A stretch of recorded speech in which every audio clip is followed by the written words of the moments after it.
যতই না গভীর অরণ্য থেকে বেরোনোর চেষ্টা করি, ততই যেন আমি গভীর অরণ্যের দিকে প্রবেশ করতে থাকি। এখন কে হবে উপায়? কে বলে দেবে আমায় গভীর অরণ্য থেকে বেরোনোর পর? ধীরে ধীরে কেমন যেন আমার সর্বশরীর ক্লান্ত হইয়া আসছে। ও সময় গভীর অরণ্যে আমি কোথায় পাবো একটু জলের সন্ধান? আমি আর বিলম্ব করবো না, যাই একটু এগিয়ে যাই, দেখি কোথাও কোনো মন্দির দেখা যায় না। নিত্যদিনের মতো মৌনব্রত মণিব সত্য আমি হস্তিনা নরেশ মহারাজ করেছি। আজ মৃগ শিকার করতে এসে আমি গভীর অরণ্যে একাকী হয়ে পড়েছি। মণিব সত্য আমার একটু জল দিন, মণিব একটু জল দিন, আমি জলপান করবো, আমি তৃষ্ণা নিবারণ করবো। না আমার কোথাতে কোন কর্মপাত করলো না, তাহলে কি আমার জল পান করা হবে না?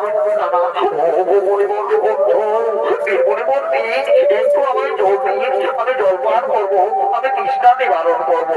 না তুমি আমার কোনো কোথায় কর্ণপাত করলো না, তাহলে কি আমার জল পান করা হবে না?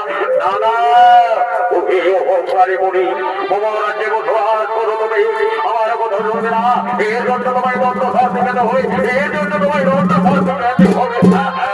ওই তো অনেক মৃত সর্প রয়েছে পড়ে, আর আমি বিলম্ব করবো না। আমি যাই সর্ব তোমার করে পড়ে দিয়ে পারে যাবো। আর বিলম্ব করবো না, আমি যাই সর্ব তোমার করে পড়ে দিয়ে পারে যাবো। আর বিলম্ব নয়, তোমার যখন যার মুখ্য হয়ে যাবে, তুমি তাদেরকে আমাকে ধরবে, তুমি তাদেরকে আমাকে ধরবে। এটাই তোমার গল্প শাস্তি, এটাই তোমার গল্প শাস্তি। আমি এই সুযোগ করে যাবো, আমি এই সুযোগ পালিয়ে যাবো।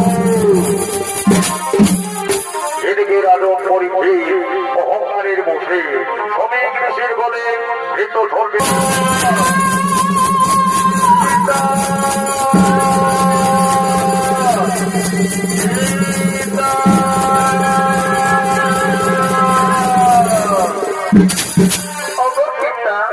আমি গুরু আশ্রম থেকে এসেছি পিতা, আমি বিদ্যা শিক্ষা লাভ করে এসেছি পিতা।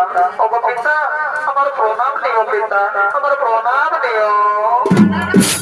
পিতা তুমি জানস, কিন্তু তোমার মনে সর্প কেন?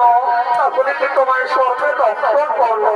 না না, আমায় দেখতে হলে আমার পিতার বলে সর্প জীবিত পীড়িত। যাই, আর আমি বিলম্ব করবো না, যাই আমি দেখি সর্প জীবিত পীড়িত।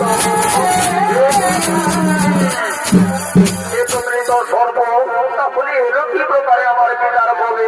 না না, নিশ্চয়ই কেউ করেছে আমার পিতার সঙ্গে উপহার। আমি মহাযোগের স্মৃতি এক্ষুনি ধান যোগে জেনে নেবো এ করেছে আমার পিতার সঙ্গে কুকর্ম।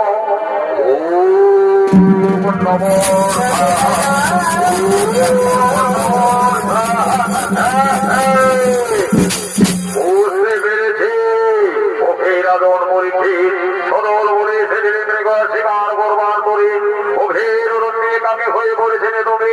কৃষ্ণায় কাতর হয়ে সেদিনে মার বেতার আশ্রমে, কিন্তু বেতা ছিল মৌনব্রত, তাই তো তোমায় কোনো উত্তর দেয়নি। ওহে অহংকারী রাজু, যে সর্বদে আমার পিতারে করলে উপহার, যে সর্বদে করলে আমার পিতারে উপহার, এই সর্ব হবে একদিন তোমার কাল সর্ব। আমি তোমায় অভিশাপান্ত করি, 7 দিনের ভেতর হইবে তোমার সর্বাধার।